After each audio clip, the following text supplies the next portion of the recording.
Bonjour Leïla Bonjour. et bienvenue dans Tonalité de femme. Merci beaucoup pour votre partage dans un moment de vie à la fois intense et sollicitant.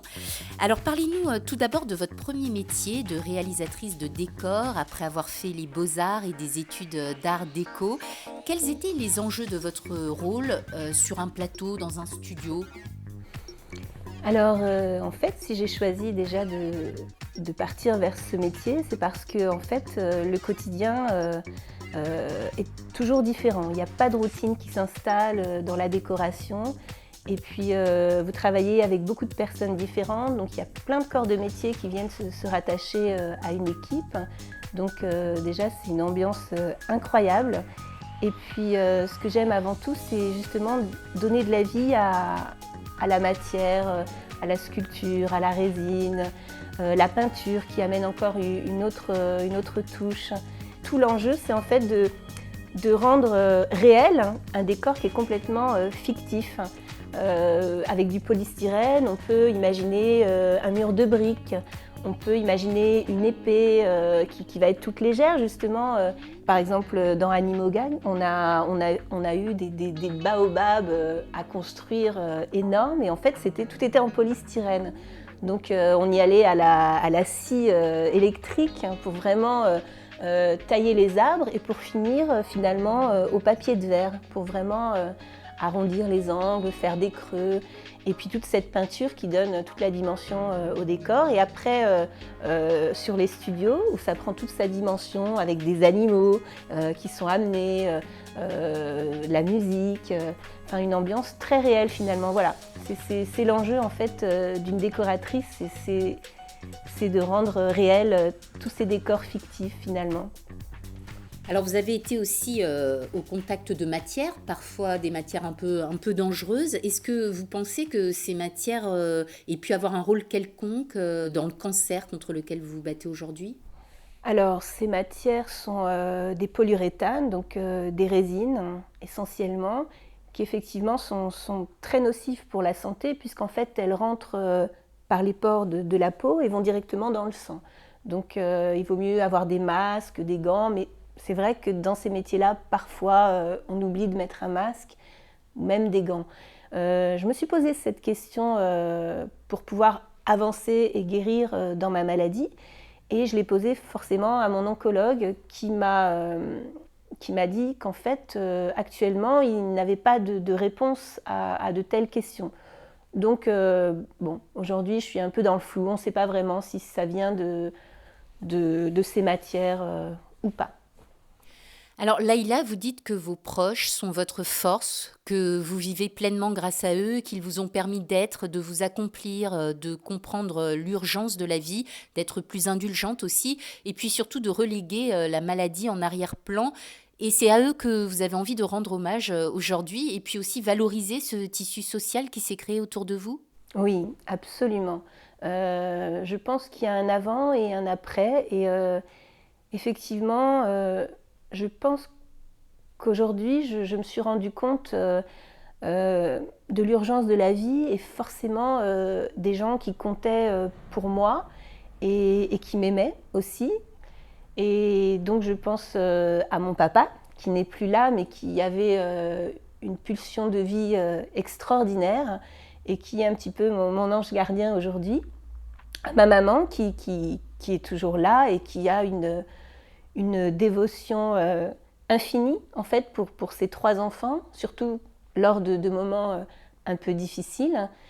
Et puis forcément à mes sœurs qui ont une vie je suis un peu émue, mais qui ont une vie très simple et, et qui me montrent un petit peu qu'avec des choses simples, finalement, on peut vivre intensément.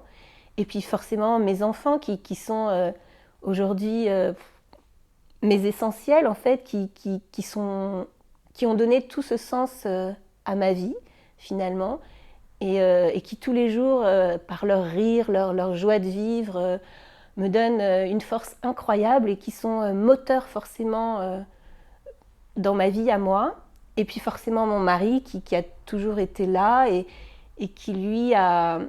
Et c'est quelqu'un de très juste qui parfois, quand je m'emporte un peu, sait me ressaisir et me donner un petit peu ses points de vue sur certaines choses qui sont finalement futiles. Et voilà, donc je remercie énormément toute ma famille d'être là avec moi, à mes côtés, et puis aussi tous ces amis qui m'entourent, qui me permettent d'échanger, de discuter, de faire des choses de la vie toutes simples, forcément. Et du coup, c'est vrai que pour pouvoir vivre pleinement les moments présents, eh ben, il faut mettre la maladie un petit peu à l'arrière-plan et puis avancer et vivre tout simplement. Alors forcément, il faut se donner des règles de vie simples pour, pour pouvoir profiter pleinement de tous ces moments. Et d'ailleurs, je citerai même une phrase de Fellini qui disait « Il n'y a ni début ni fin,